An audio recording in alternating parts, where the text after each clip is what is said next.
Hi everyone, it's Lynn from Pink Whisper Designs. Today I thought I'd show you how to make a simple quilted background. This can be used on any of your cards with any of your images. It's really fun and easy to do, and we're going to be using a brand new paper pad from Art Impressions and also some Art Impressions images as well. So let's go ahead and take a look at the images. This is called the Peeking Bunny set from Art Impressions, and look at how cute these are. And I did stamp those out so you get a better look at the size of those and what those look like. We won't be coloring all of these today, but we'll be doing quite a few of them. So let's start with this little cart full of chicks. I'm putting some light pink on the cheeks and a little bit of orange on the beak. And as always, I will have those colors listed in that upper left-hand corner as we're going along. And now I've got pale yellow and yellow to do the little chicks. I'll just do a couple of these on camera, and then I'll do the other two off camera. So these are the Zig Clean Color Real Brush pens that I'm using. This is a water-based pen, and I'm using that Zig blender pen to do my coloring. I'm just going to quickly go back to that orange and do the little feet on the chicks. With ice blue and light blue, I'll do this first egg,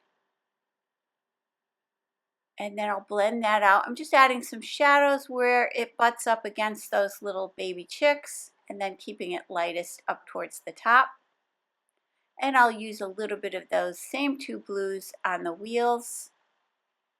And then with light violet, let's do this next egg.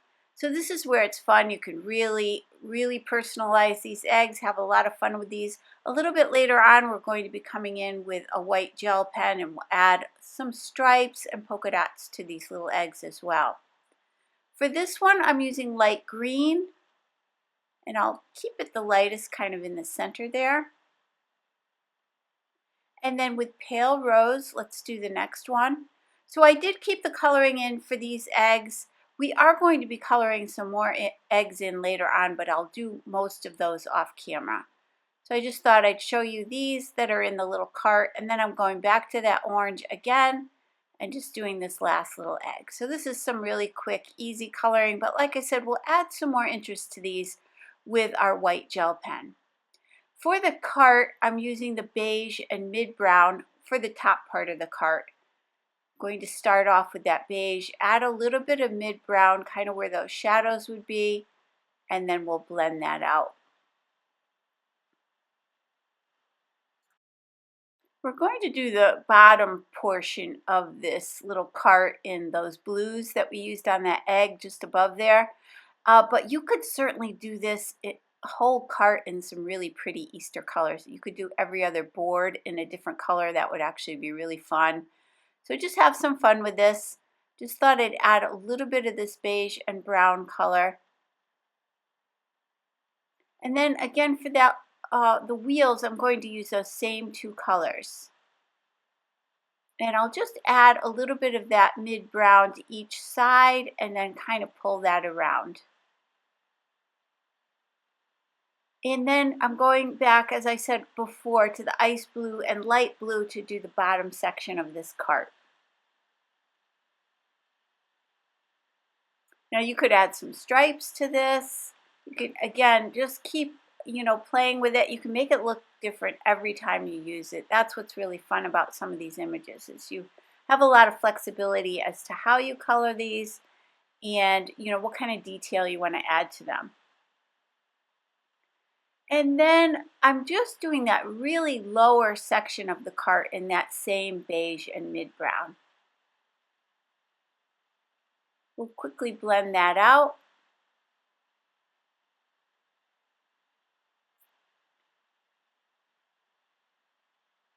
And then for this bunny, I'm using light pink on the cheeks and on the ears, and then the light gray to color him in. Now you could certainly use those beiges again if you kind of wanted to blend more of that beige in, but I wanted to have this stand out from the cart. I wanted the little bunny to stand out a little bit more, so I'm really going to keep the bunny mostly white and just add a little bit of that light gray, and then I'll blend out some of those pinks. Now what's really fun, when this die cuts, those little paws will be die cut. So this little bunny can hold anything in its hands. It can hold a little egg, it could hold a sentiment banner, just about anything you want. And for that cart up above, that will also cut with a slit in it, so we can slide the little bunny in the cart if we want to. And I will show you that as soon as we finish up this coloring and we do the die cutting. So for the back of the little bunny, I'm going to add a few shadows here. And then I'll add a little shadow to the tail and kind of pull that up towards the top.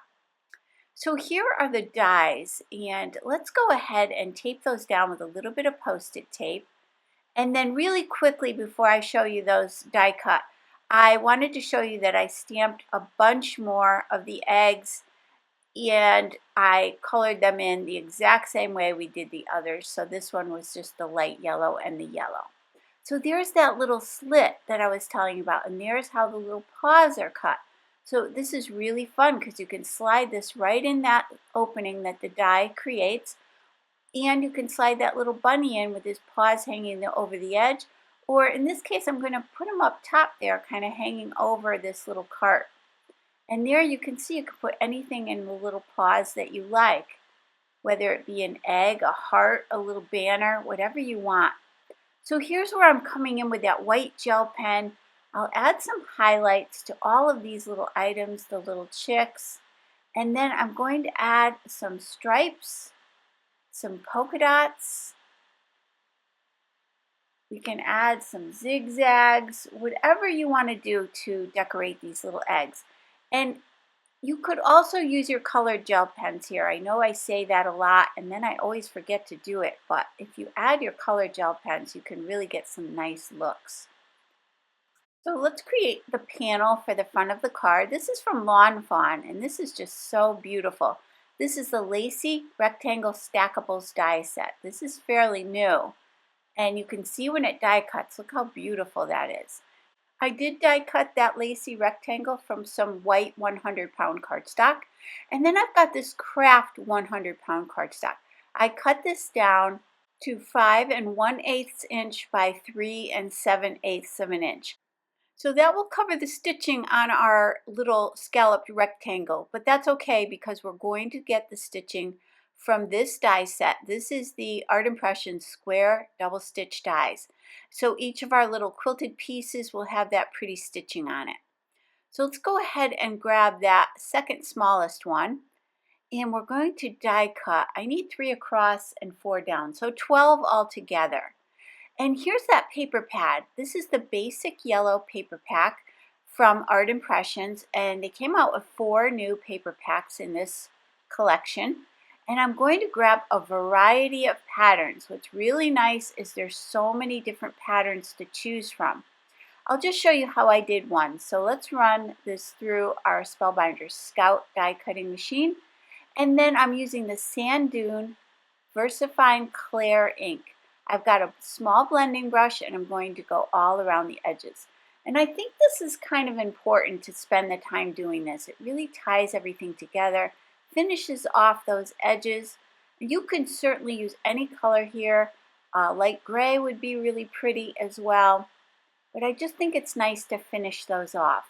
So I did that for all of my pieces, and you can see I have a whole selection of patterns from that paper pack. And that's the great thing about these paper packs is you get so many different patterns. So it's perfect for this quilting technique. So I'm just kind of laying these out, getting a rough idea of where I want things. Of course, I moved them around after this, but I'd like to just kind of get started and lay them out.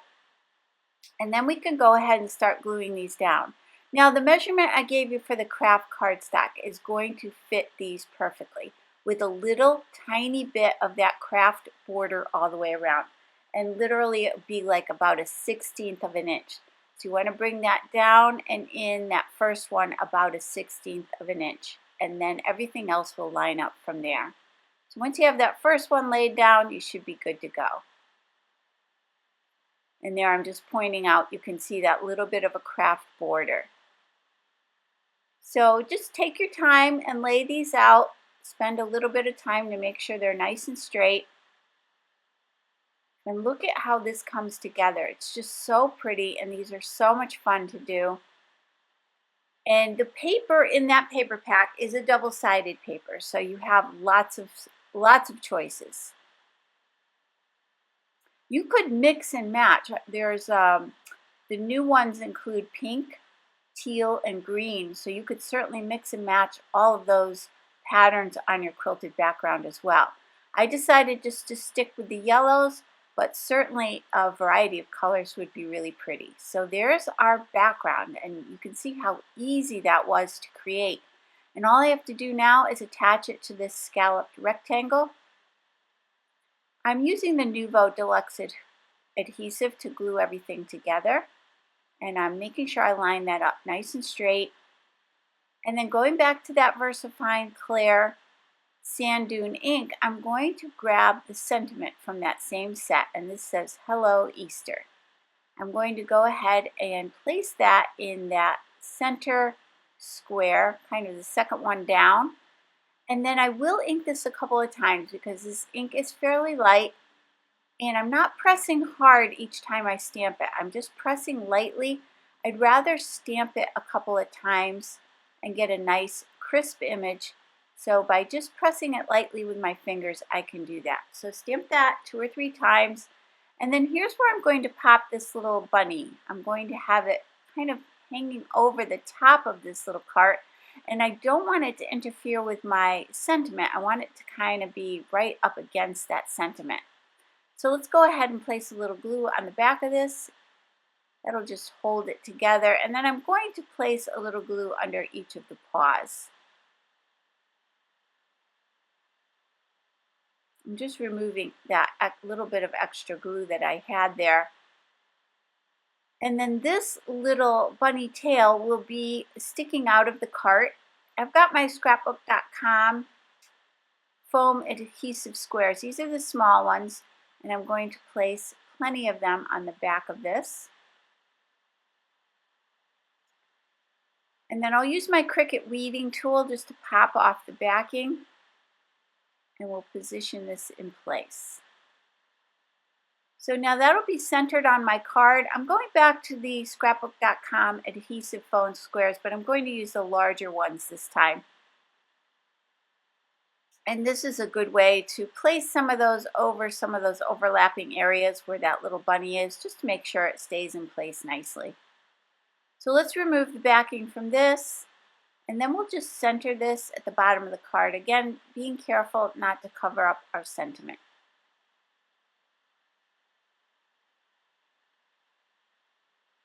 So here's where I have that extra egg. And at first, I'll be honest with you, I thought I'd just use the one egg, but in the end, I just didn't think it was enough. I didn't think I had enough balance on the card.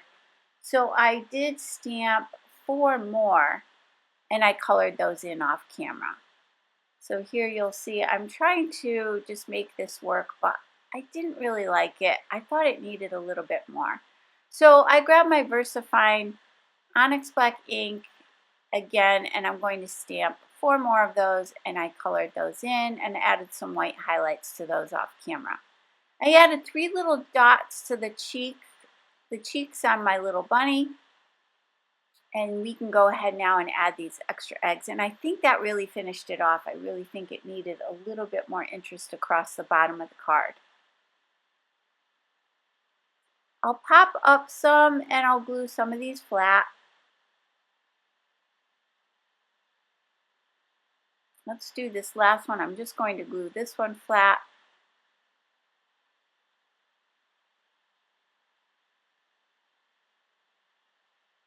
Now with the pops of color from scrapbook.com, this one is called Sunshine. This is so pretty. It has like a little glossy finish to it too, and it adds a lot of dimension. So I do like to test it on some scrap paper first, just to make sure there's no air bubbles in there. And then we can go to our little eggs. I'm going to add some little dots of that onto the yellow egg. And then kind of between the zigzags on that orange egg, I added it to the center of the wheels. And then I'll add a little bit more to this green egg up at the top. Then I wanted to add a few little clay hearts to this. So these are from the Picket Fence Studio Sequin Mix. This is called Birthday Celebration. This one is pretty. I've used this quite often. I love these little hearts. I like to pop a few of these on. Just going to add 3, 2 in the white and 1 in the yellow. Just adds a little more dimension and interest. I've got my Wink of Stella clear glitter pen, and I'm going to add a little bit of glitter here and there. That'll just add a little bit of sparkle. You do want to clean it off between colors when you're using the zigs because they are a water-based marker. So you don't want to transfer that color. So just do a little bit of coloring with the Wink of Stella and then clean off that pen before you go to your next area. And to do that, you just want to scribble it onto your scrap paper until it goes clear. I've got my card base. So this is again that craft 100-pound cardstock. I've cut this to 4 1/4 by 11 inches, and I'm scoring it at 5 1/2 inches. So that'll be a standard A2 size top folding card. And this rectangle will fit perfectly on the front of this card. And that will allow some of that craft cardstock to show through those little scallops. And I did decide to place a little bit of glue on each of those scallops just to make sure this stays nice and flat on the card.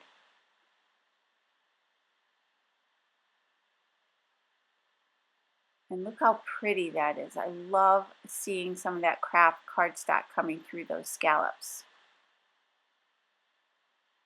So I'm just pressing kind of all around just to make sure it's attached really well.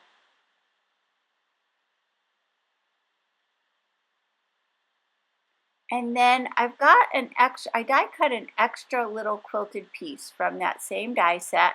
I'm taping it down with a little bit of tape from that Tombow Mono tape runner. And with the Easter sentiment set, and you can see there's tons of really cute Easter sentiments, I'm going to grab that one that says Happy Easter, and I'm going to cut this. I'm going to cut it so that I can put the happy on top and then the Easter below it. You don't have to cut these if you don't want to. I can always put this back together. If you prefer, you can just place a Post-it note over the word that you're not stamping and ink up your stamp and then remove that Post-it note and stamp your image. So either way is fine, whatever you prefer. Again, I'm going to stamp this lightly a couple of times to get a nice stamping. And that I'll just pop on the center of the card, on the inside of the card. You could certainly add a few little eggs around this as well if you wanted to add a little pop of color on the inside. I'm going to leave mine plain, but you have lots of options there. So let's take a closer look at the finished card. Now these quilted backgrounds, you could make several of them and set them aside. Just have them ready to go on any card that you want to create. So I really hope you enjoyed today's video. If you did, please hit the like button and subscribe. And don't forget to hit that notification bell so that you don't miss a single video. Thanks so much for joining me today. I really do hope you enjoyed it, and I hope you all have a great day. Take care. Bye-bye.